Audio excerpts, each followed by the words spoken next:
Dream valley जंगल में हर साल राजा चुना जाता था। इस साल भी चुनाव की तैयारियां जोरों पर थीं। हर जानवर अपनी दावेदारी पेश कर रहा था। शेर, तेंदुआ, भालू, लोमड़ी। लेकिन एक दिन अचानक एक अजीब बात हुई। मैं भी राजा बनना चाहता हूँ, धीमे स्वर में कछुए ने कहा। हाँ हाँ हाँ, ये सुनो, कछुआ राजा बनेगा। इतनी धीमी चाल से तो कोई सभा में पहुँचने तक जंगल ही बदल जाएगा। लोमड़ी ने ठहाका लगाया। राजा वही बनेगा जो तेज, ताकतवर और बोलने में माहिर हो।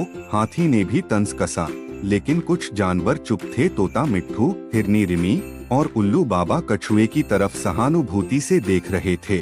कछुआ धीरे धीरे बोला, मुझे राजा नहीं बनना था, लेकिन मुझे लगा अगर जंगल में सबकी सुनवाई नहीं हो रही है तो शायद मुझे खड़ा होना चाहिए। इस बात ने कई जानवरों को सोच में डाल दिया। चुनाव का दिन आया। शेर, लोमड़ी और हाथी ने अपने भाषणों में खूब वादे किए, लेकिन जब कछुए की बारी आई तो उसने बस इतना कहा, राजा वो नहीं होता जो सबसे ऊंची आवाज में बोले, राजा वो होता है जो सबकी सुन सके। पूरे जंगल में सन्नाटा छा गया। उसकी सादगी ने सबका दिल छू लिया। अगले दिन वोटिंग हुई। दोपहर होते होते सब हैरान रह गए। कछुआ बहुमत से जीत गया था। शेर गरजा, ये चुनाव धांधली है। एक धीमा कछुआ राजा कैसे बन सकता है? लोमड़ी बोली, हमारी जंगल की इज्जत अब मिट्टी में मिल जाएगी। लेकिन उल्लू बाबा ने कहा, इस जंगल को अब एक शांत, धैर्यवान और सबकी परवाह करने वाला राजा चाहिए। राज्याभिषेक का दिन आया। सब जानवर एकत्र हुए। कछुए को फूलों की माला पहनाई गई और एक छोटा सा मुकुट उसके सिर पर रखा गया।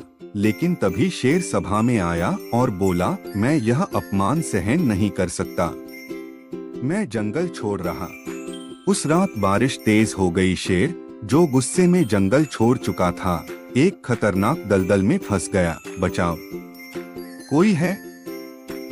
मैं फंस गया हूँ। लेकिन सुनने वाला कोई नहीं था। सुबह जब कछुए को खबर मिली तो उसने अपनी जान की परवाह किए बिना अपनी पीठ पर एक लकड़ी की सीढ़ी बांधी और दलदल की ओर बढ़ चला। धीरे धीरे, घंटों की मेहनत के बाद वह शेर तक पहुंचा और बोला, राजा होना मतलब ताकत नहीं, जिम्मेदारी होती है। शेर शर्म से सिर झुकाकर रो पड़ा। कछुए ने उसे बाहर निकाला और जंगल वापस लाया।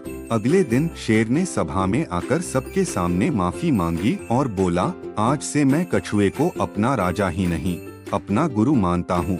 कछुए के राज में जंगल में नया परिवर्तन आया। सभी को बोलने का हक मिला, हर समस्या सुनी जाती और कोई छोटा बड़ा नहीं समझा जाता। धीमी चाल वाला कछुआ अब जंगल का सबसे प्रिय राजा बन चुका था।